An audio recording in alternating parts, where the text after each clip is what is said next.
a video on a fried rice cake. I've made it before. I wasn't happy with the results. I'm going to make it again. So I know where I went wrong. So I want to have another go at it. So it's basically instead of frying rice and having it as a side dish, we're going to use the rice as to kind of encase a filling, and then we're going to fry it, and it's going to be crispy on the outside, and it's going to be soft and delicious on the inside. So run around the ingredients. Leftover curry from the weekend. There's about 500 grams of leftover lamb curry. There's loads of parsley in that, so that's nice. We've got some 150 grams of chickpeas. They're brown chickpeas. Normally chickpeas are white. These brown ones, they've got a little more taste to them. A tablespoonful of chopped butternut squash seeds, because I always save the seeds out of butternut squashes and dry them, and they're just nice and crunchy, so kind of that kind of element. Got a couple of tablespoons of parsley. I will be about 50 grams there, and then it was 300 grams of rice, and now it's cooked. So I don't know what it weighs now, but it's about it was 300 grams when I cooked it, and it was absorption method, so it was double the quantity of rice, of water to rice, and I purposely made it sticky so it sticks together and it'll form more of a cake, which is where I kind of went wrong last time.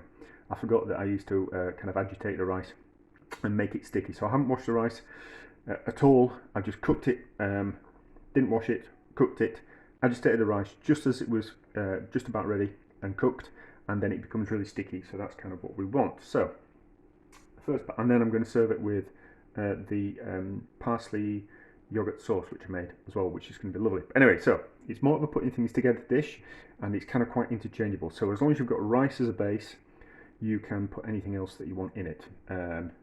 So I think before I used some vegetables and some bacon and some chickpeas and a few herbs and that kind of, and some onions.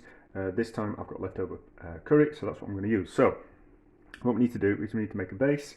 Oh yeah, and in the frying pan, it's a wok, it's non-stick. There's 25 grams of butter. So we need to make a base and push the cooked rice into the base. We don't want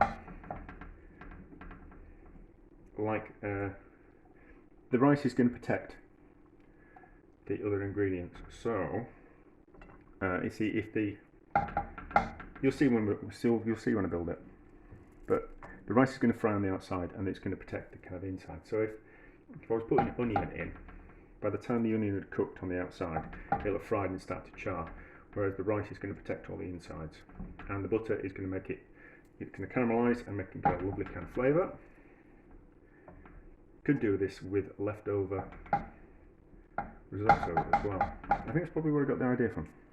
It was probably leftover risotto that I used when I originally made it. So you need to build up the outside.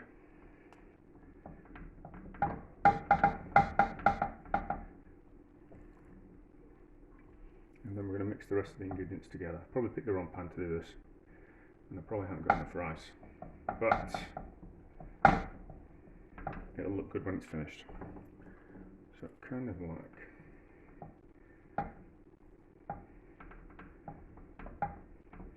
that, and then we're going to, it's really sticky because it's so sticky to my hands.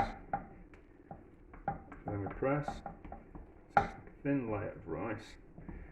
It's going to form like a rice cake. I think that's going to be about enough rice on the outside. And then we're going to mix the rest of the ingredients together. I'm going to put the rest of the ingredients inside the pan, and then we're going to fry it with a lid on. And the outside will go crispy, nice and coloured and brown, and the inside will just warm up. So everything's cooked. It's just a case of, it's a putting things together dish. What does that look like? A bit more rice. So what I'm using, I'm using half the rice to form the outside, and then the rest of the rice is going to get intermingled with everything else. So yeah, that's fine. Winging it as always.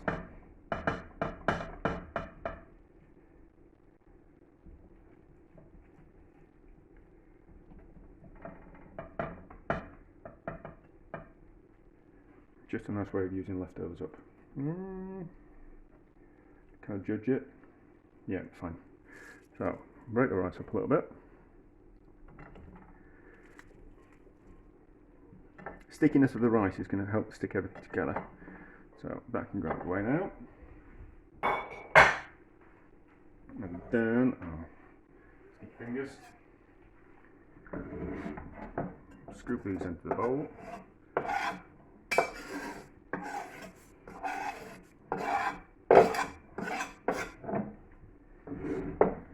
And then break the curry in as well.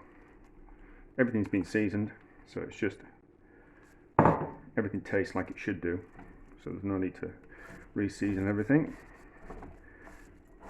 And then mix all together. That's going to work.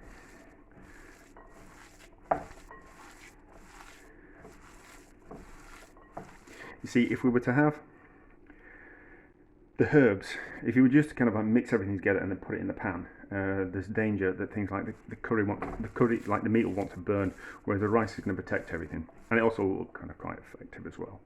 So that's all mixed together. That in the centre, so you kind of get the idea now.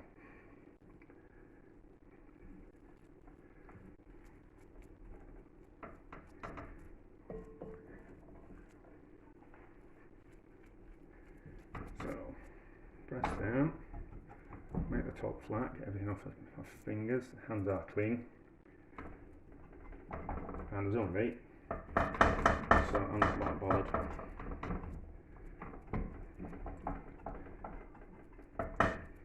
So now you get the idea of what I wanted to achieve. I don't think anyone's watched that other video. So that's that. Wash hands.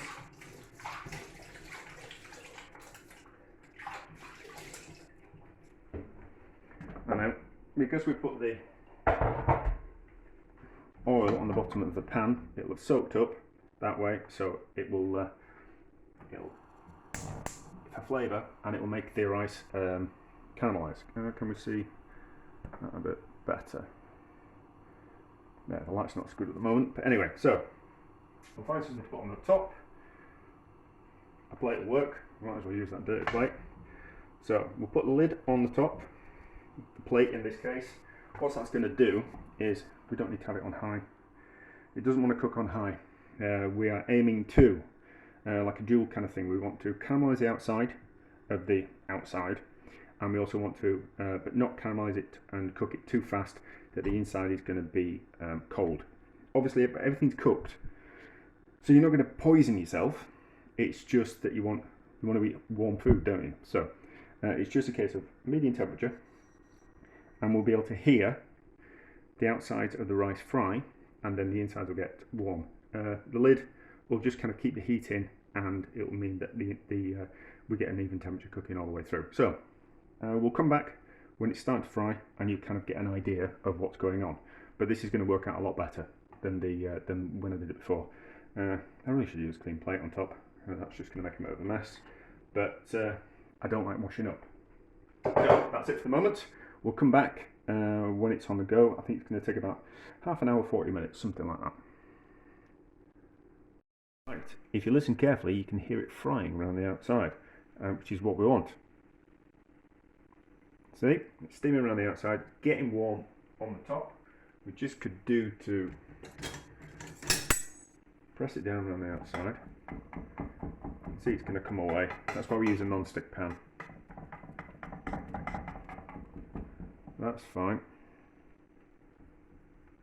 Yeah, it needs another 10 minutes, does that. But you get the idea that it's starting to colour around the outsides there, so we can pull a little bit away so you can see. I'm not blood. Can we see there? No, you can't really see without. You see what it's going to be like when we pull it out. But it's frying around the outsides. Compact it a little bit, and then we'll put the lid back on. Well, it's not a lid really, is it? It's a plate. But get the idea. So that can go back on. What you can do is you can feel when the heat is in when it's warm in the centre of the plate there, the lid. You can tell that it's going to be hot underneath because the heat will have penetrated from all the other sides and it'll be nice and warm. So it's just that balancing, getting the outside caramelised and getting the hot centre, which is kind of what you want to do. So you don't want to cook the outside too quickly because the inside will be cold, which is not what you want.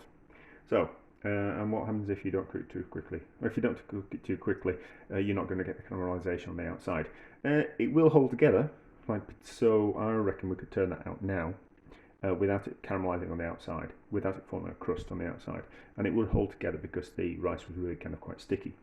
But we want it crispy on the outside, so it's going to look pretty, and it's going to be nice and soft and hot on the inside. So, let's get in there, another 10 minutes, and I reckon we'll be ready. Right, the centre of the plate lid is now hot, so we know that's cooked all the way through, and I've checked around the outside, so we know it was brown on the last check, so we now know that it's cooked. Difficult to get it out of the pan. If I'm honest, it takes a little bit of care. So, and I don't want to burn myself, so I don't know if you can see, but you will see when we turn it out. It's all nice and crisp around the outside, so it's all going to hold together, and it's all nice and hot. So,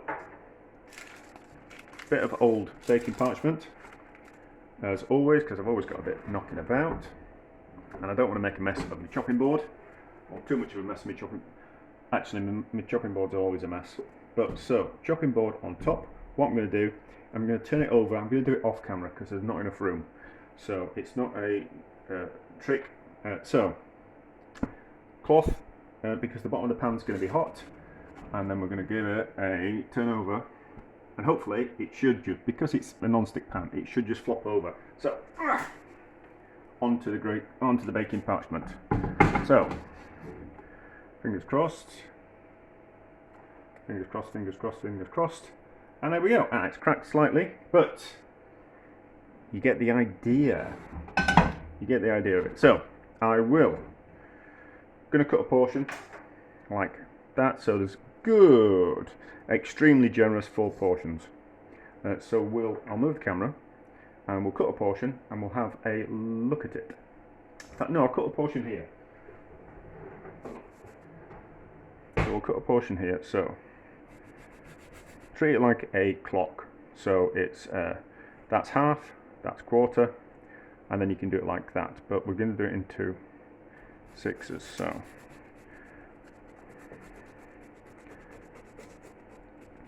like that, and then the quarter's not going to be. It's not going to look the best a quarter on the plate. So we'll do an eighth for a portion, and we'll put it on the plate. And then you can have a look at what it looks like. But you're going to get the idea. You can only kind of tell what it's going to look like once it's on the plate. So, like that. It's held together because the rice is nice and sticky. It is really nice as this. It's like I suppose like a paella if you'd leave it in the pan, or a kedgeree if you'd leave it in the pan, and for the bottom of the rice to go a little bit crispy. It's just, I find it's a good way of using up leftover rice and a bit of curry and a bit of meat or whatever you've got. So we'll pause, we'll move the camera, and we'll have a look where it's just a little bit easier to see. Right, see if we can do this in one go, see how it looks.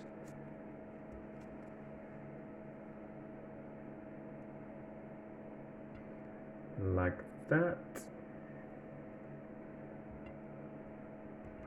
Can you see it? So there you go.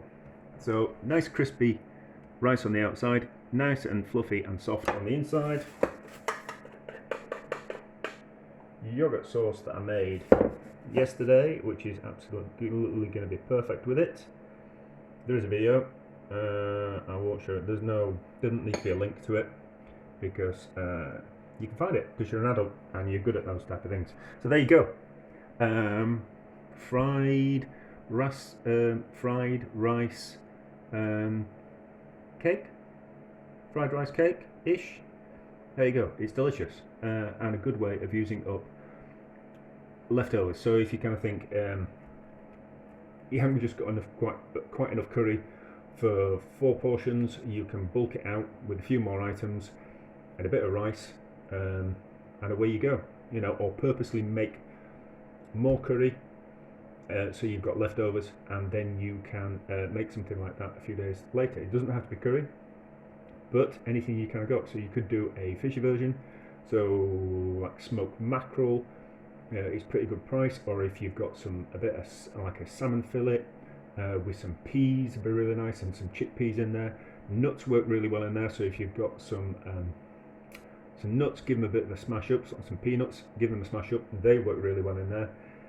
Any kind of flavour combination that works, that you think you could case in rice and cook it like that, will be delicious, filling, and a proper winter warmer, and something that I'd eat during the summer as well. But there you go, fried rice cake, a better version than I did last time, a vast improvement.